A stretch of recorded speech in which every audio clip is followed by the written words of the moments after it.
A channel titled Rationality Rules came out with a video, Why I'm Not a Libertarian. Here is my rebuttal. He starts off with a quote from Christopher Hitchens. I've always found it quaint and rather touching that there's a movement, libertarians in the U.S., that thinks Americans are not yet selfish enough. Christopher Hitchens. This, I don't know what it has to do with libertarianism, but it's a false stereotype. Americans, of course, are the most generous nation on the planet. That's pretty clear. So I'm not sure why he would start the first second of his video with something false. He also commits the equivocation fallacy. By selfishness, Ayn Rand obviously meant do what's in your rational self-interest, and then clears it up with the moral aspect on the Phil Donahue show. Anyone who initiates the use of force against another human being is in that moment acting like a dictator. I am the archenemy of physical force. By this, of course, she means initiating physical force, not self-defense. AKA, don't initiate aggression against peaceful people because that stops them from pursuing their self-interest. So that is the moral foundation of her philosophy, and that's its connection to libertarianism. The video then goes on to quote the statement of principles of the Libertarian Party. We hold that all individuals have the right to exercise sole dominion over their own lives and have the right in whatever manner they choose, so long as they do not forcibly interfere with the equal rights of others to live in whatever manner they choose.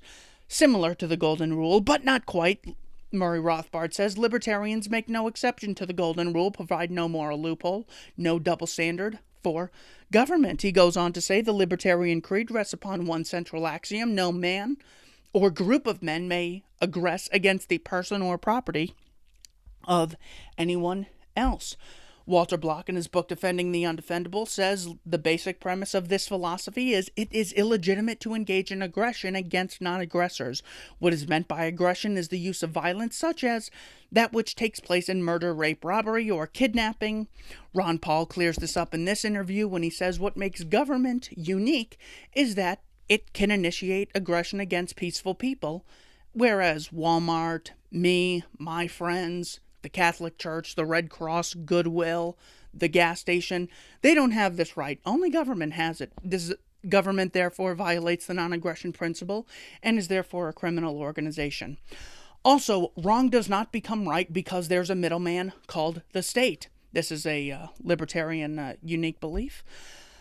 Consent is the root of morality, says the libertarian. What makes sex not rape? What makes a job not slavery? What makes a transaction not robbery? Consent, consent, consent. Same applies to the draft, war, and taxation. Libertarianism holds exactly one political position. No one may initiate physical aggression against an innocent person. That's it. So don't play the selfishness game with me. According to the great libertarians out there, the libertarian position is about not initiating violence.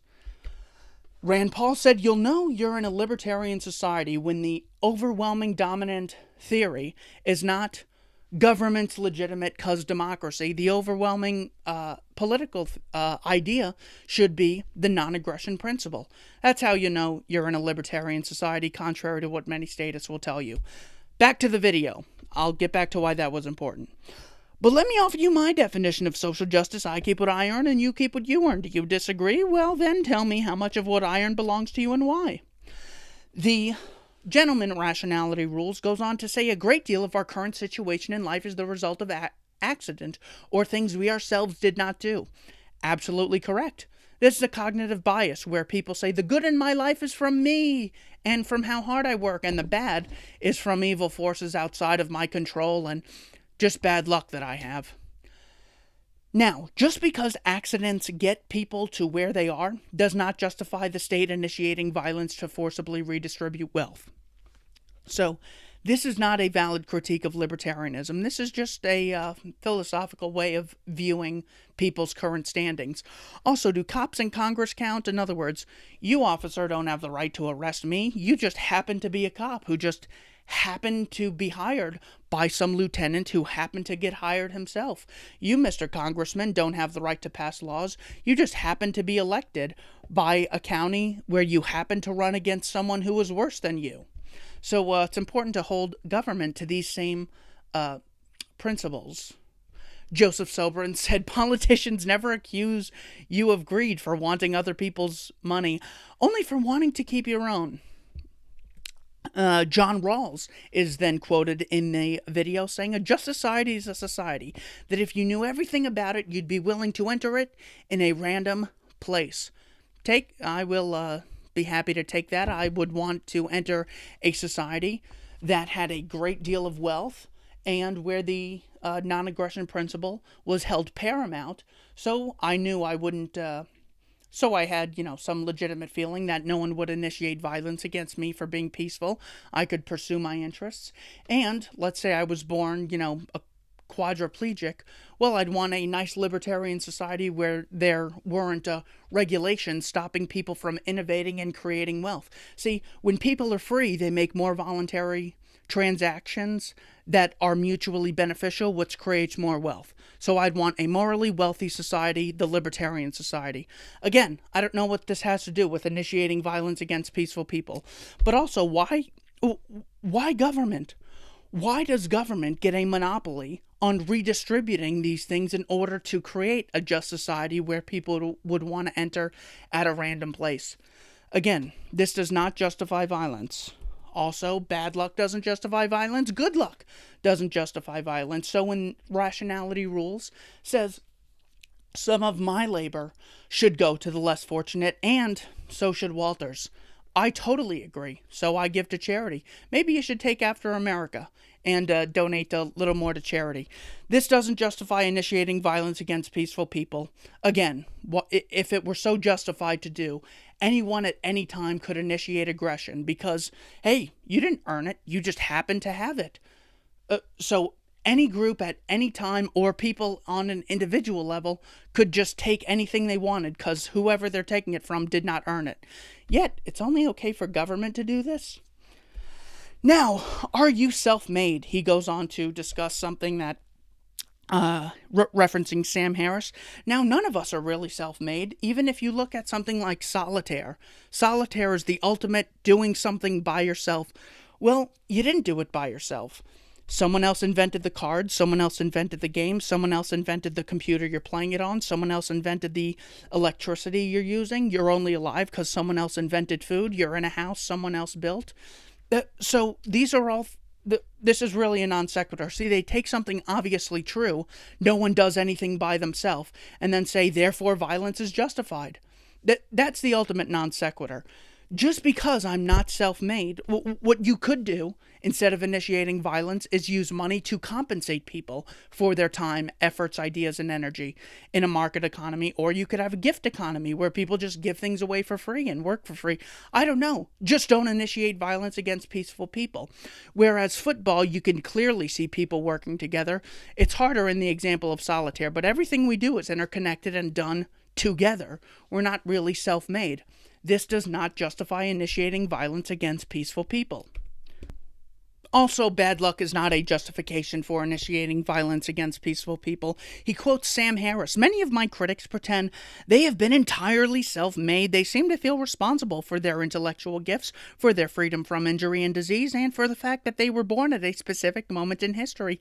Many appear to have absolutely no awareness of how lucky one must be to succeed at anything in life, no matter how hard one works. One must be lucky to be able to work. One must be lucky to be intelligent, to not have cerebral palsy, or do not have been bankrupt in the Middle Ages by the mortal illness of a spouse. Many of us have been extraordinarily lucky, and we did not earn it. Many good people have been extraordinarily unlucky, and they did not deserve it. And yet I get the distinct sense that if I asked some of my readers why they weren't born with club feet or orphaned before the age of 5, they would not hesitate to take credit for these accomplishments. That's an excellent passage, and it really makes you stop and think how lucky you are to be born in the most charitable nation on earth, America, or a first world country. All right, that was just a shot at rationality rules. Anyone who is not born with these deficiencies is absolutely very lucky. But this does not justify initiating violence against peaceful people. So I think he's taking something that's just true and then going to a false conclusion. I think he does that again later with the social contract. So bad luck does not justify the state having rights no other institution has, and it doesn't justify initiating violence against peaceful people. If you want to help those at the bottom, you can always make sure there's charities that are eligible to access those in need. Make sure there's a free market so people can innovate and improve the lives of the most needy. This does not justify violence in any way, but that's a really important passage that, if nothing else, was a great takeaway from this video. Number 2, he says, I'm not a libertarian because I don't believe in natural rights. Here's my quick attempt to justify natural rights. I own myself because with regard to others, I have a better claim to my body than others do because only I directly control it. You can only indirectly control my body by first using yours. Thus, since I own my body, I own my actions and any property I acquire through voluntary exchange, original appropriation, or non-aggressive contractual exchanges. You could also take the Hans Hoppe argumentation ethics approach. In other words, when we argue, we are using the scarce resources of our mouths and our time to achieve an end, convincing the other person of our ethical theory. This means that we, in a world of scarcity, can use peaceful methods to achieve ends only. That's another one he uses in his book, The Economics and Ethics of Private Property. Also, you could just say don't initiate force as a superior moral starting position, then government is justified, or we live in a democracy, therefore it's justified. I think don't initiate force is a much better starting point, even if you don't believe in natural rights. Also, natural rights cannot consistently exist. We can both not initiate aggression. We can both be peaceful. But we can't both justly initiate aggression. This just can't work logically. In other words, if it's right for me to steal from you, then I take your stuff. But then it's also right for you to steal from me, so you steal it back. If X can steal from Y, can't Y just steal it back from X ad infinitum? Everyone steals everyone from everything all the time. So natural rights also has a logic implication in it. He then goes on to mention the social contract according to Thomas Hobbes in his book Leviathan. No arts, no letters, no society. And which is worst of all, continual fear, danger of violent death, and the life of man, solitary, poor, nasty, brutish, and short. Well, I still don't know what the social contract is. I don't know what its terms are. Also, can it be invalidated? Or could it even be found so we could read it? Can it be invalidated? In other words, if we don't pay, well then we're in violation of it, and they could take us to jail for not paying our taxes. However, say Tony Blair's government doesn't keep us safe on 7/7. Does Tony Blair go to jail? Do we then get to stop paying taxes? Does government then become illegitimate? So only we can be in violation of the terms. Can government ever be in violation of the terms? Does it apply to government? Why does only government get to issue such a social contract? If it's morally justified, then the Catholic Church can institute the social contract.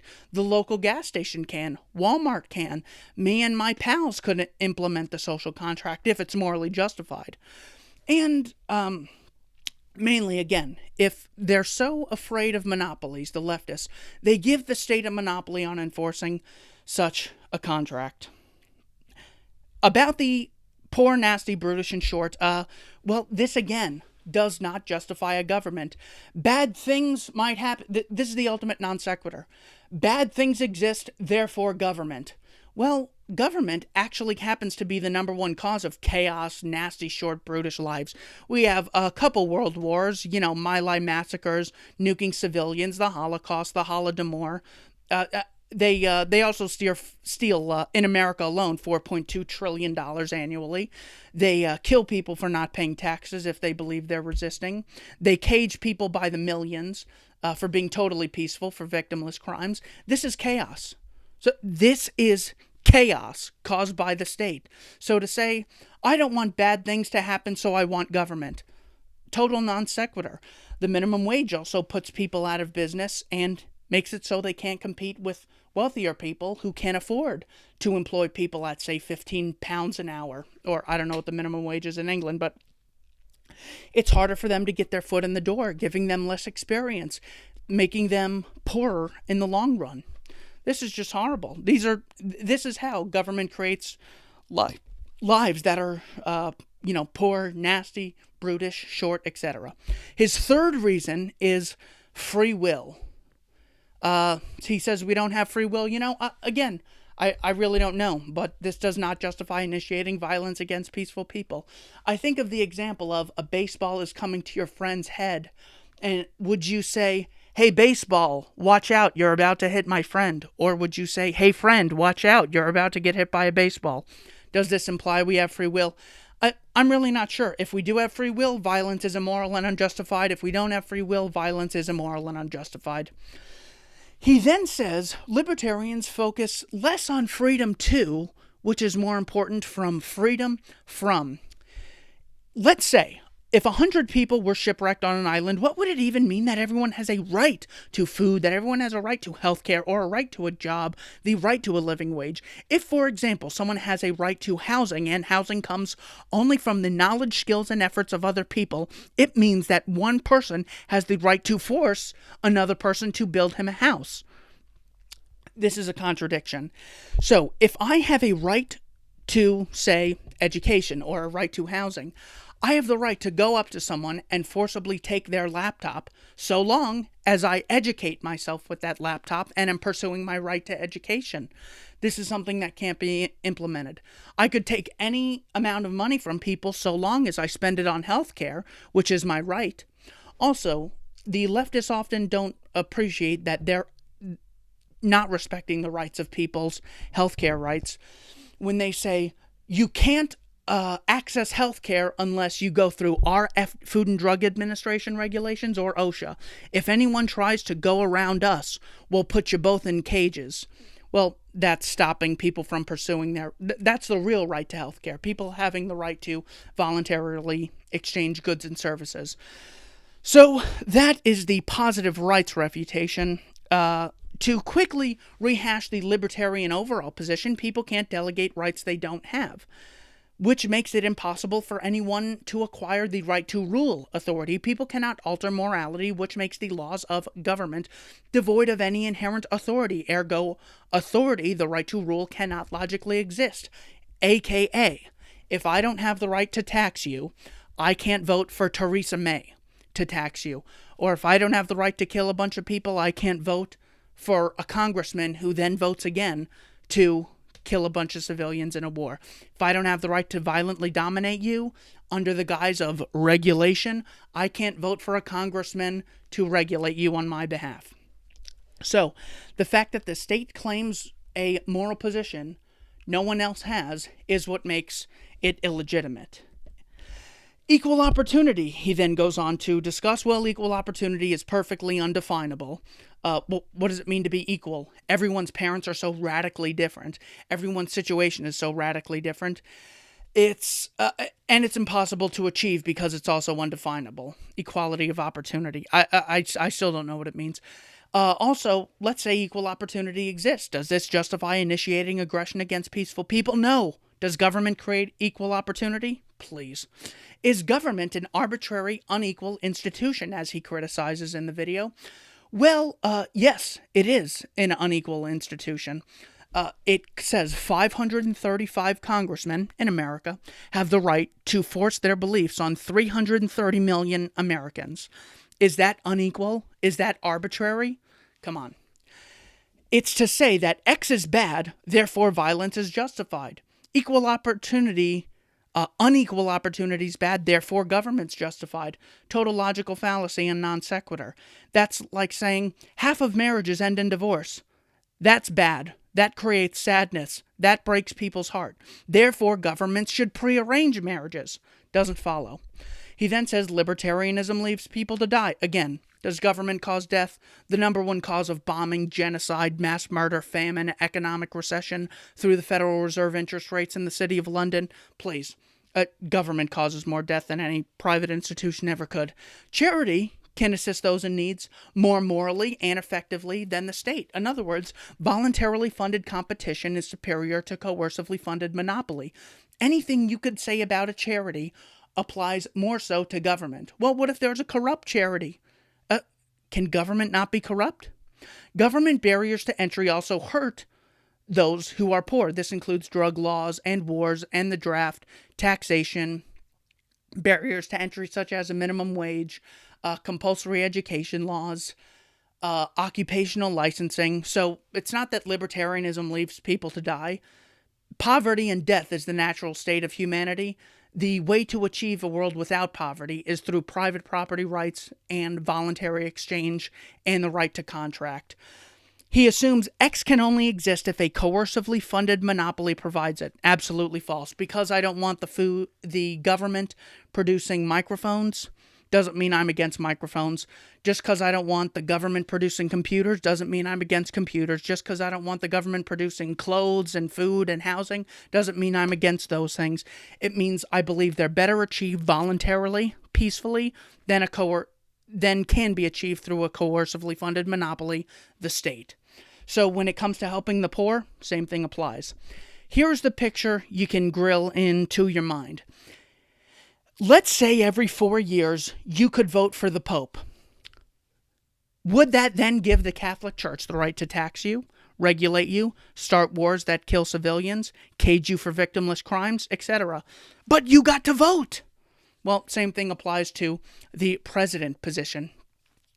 If they are a legitimate institution because they vote, well then all Walmart has to do is let you vote on who its CEO can be every 4 years, and then Walmart gets to rule you from there on out. And the only way to get out of it is to either move to Guatemala or wherever the new places states are telling you to move to if you want freedom, or you have to submit to the Walmart Corporation. No.